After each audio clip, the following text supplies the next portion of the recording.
زیاتر لە 250 خوازیار لە خوێندنی ماستەر و دکتۆرا لە پسپۆری زانستە ئیسلامیەکان داوا دەکەن مەرزی توانستی زمانی ئینگلیزی لەسەریان سووک بکرێت بەهۆی ئەوەی ئەو قۆناغانەی ئەوان پێیدا تێپەڕبوونا گرنگیەکی ئەوە تۆ بە زمانی ئینگلیزی نەدراوە بۆ ئەو مەبەستەش لە بەردەم وەزارەتی خوێندنی باڵا لە هەولێرگرت بوونەوە. داواکارین پێداچوونەوەیەک بکرێ بە مەرجی توانستی زمانی ئینگلیزی بۆ پسپۆڕانی زانستی ئیسلامیەکان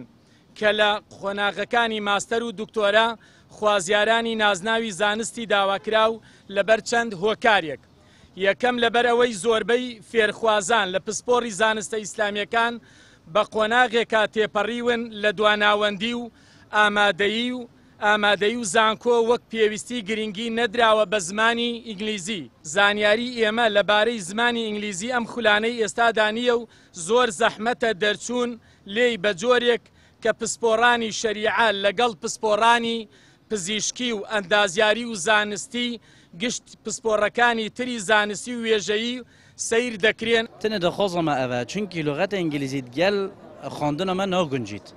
كيف قوي أصلا باكم مدرسة دينية خلاص كده بشين كلية شريعة خلاص كده هل دست بيجا خواندنا من إيه شوان مادة كتاتا إهمال كردن ورجوت ما بها مادة كناية أساسية إنجليزي بو بس أشياء ماجستيري شنيد بينا من تفيد تو أستاذ إنجليزية بخويني وجنا أستاذ نظم شيء أستاذ يلا كده بلند يعني فبقول ما يلا جلاند كده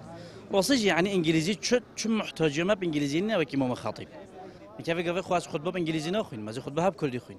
ما مصايرش كبروانامي ماستري هي دلت پێویستە وەک وڵاتانی دراوسێ کار ئاسانی بۆ شەیدایانی زانست بکرێت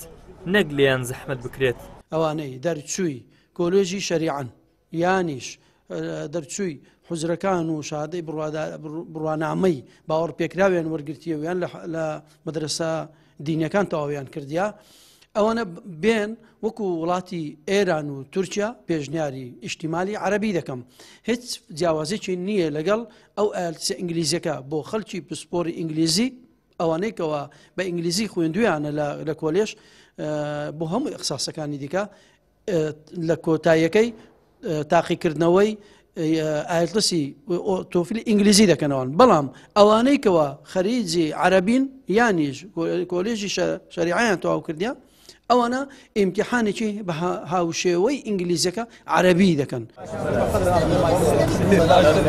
خوازیارانی خوێندنی ماستەر و دکتۆرا لە پسپۆڕانی زانستە ئیسلامیەکان سێ داواکاری و دوو پێشنیار بۆ وەزارەتی خوێندنی باڵا دەخەنە ڕوو تاکو و کێشەکەیان بۆ چارەسەر بکرێت تا بەر لە تاقیکردنەوەکان لە 4 مانگی داهاتوو کێشەکەیان بۆ چارەسەر بکرێت.